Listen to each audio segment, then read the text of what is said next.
Clauson, and I'm Bryan's father. I'm Taylor McLean, and I'm Bryan's sister. Growing up, he was one of those kids that was wise beyond his years. When kids might be out playing at the racetrack, he was the one that was up studying what was going on the racetrack. Sensitive kid, good kid, always very kind, just an all-around good kid. If he met you for 1 second or he knew you for 27 years, it made no difference. You know, you still felt that connection to him. He was really the best big brother that you could ever ask for. He was very protective, but also pushed me to be the best. I drove sprint cars while he was born, and then growing up. When he turned 5, I actually got hurt in a race car, so I had to sit out a little bit, and that was the time that we got him going in quarter midgets. From there, it just took off.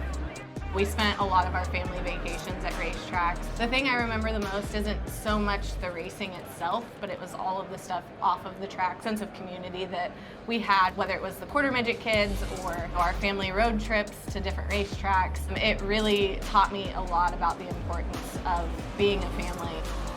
Very focused, even as a 6 and 7-year-old. He was always focused. He always approached the races, even as a kid, like he was there to do a job when he was there, in the race car itself. He was pretty relaxed until it was go time, and then there was a switch that flipped in him. You could see the intensity just up once it was time to climb in the race car.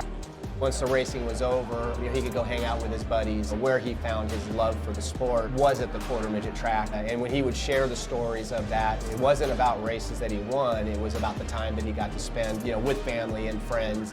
So when he first started, he had a habit of running into about everything.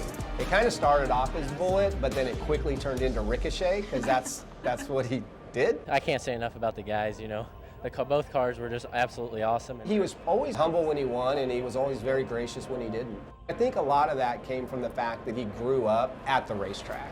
The kindness that he had and these interactions that he had with fans. Those stories were ones that we never really got to see, because when we were at the track, we were always so focused on the racing and performance and things like that. He loved everything about the sport, the atmosphere around dealing with series officials and trying to make the sport better, or interacting with fans in the hotel lobby the morning of a race. Here we are over 7 years later, and that's still the stories that we hear. We didn't know Bryan was an organ donor. When we lost Bryan, it was at a racetrack. We got to the hospital. Quite frankly, at the time, organ donation wasn't even a thought. We were fortunate that we did find his driver's license. It did have a heart on it. Now we knew that was his wish, and it kind of, the organ donation piece really started from that moment.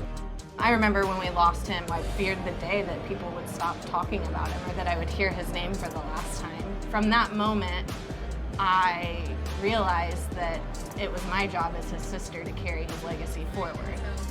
We met with Indiana Donor Network about how we could just share Bryan's story. I started with Indiana Donor Network, and we created the Driven to Save Lives, and very quickly it grew into this now nationally recognized program within the racing community that drivers wanted to be a part of, that fans wanted to be a part of. The amount of people that have said yes to donation because of his decision, we've signed up over 8,000 race fans. That's over 36,000 lives that could be saved. I'm so proud that we were able to take this tragedy and turn it into something that I know Bryan would be proud of.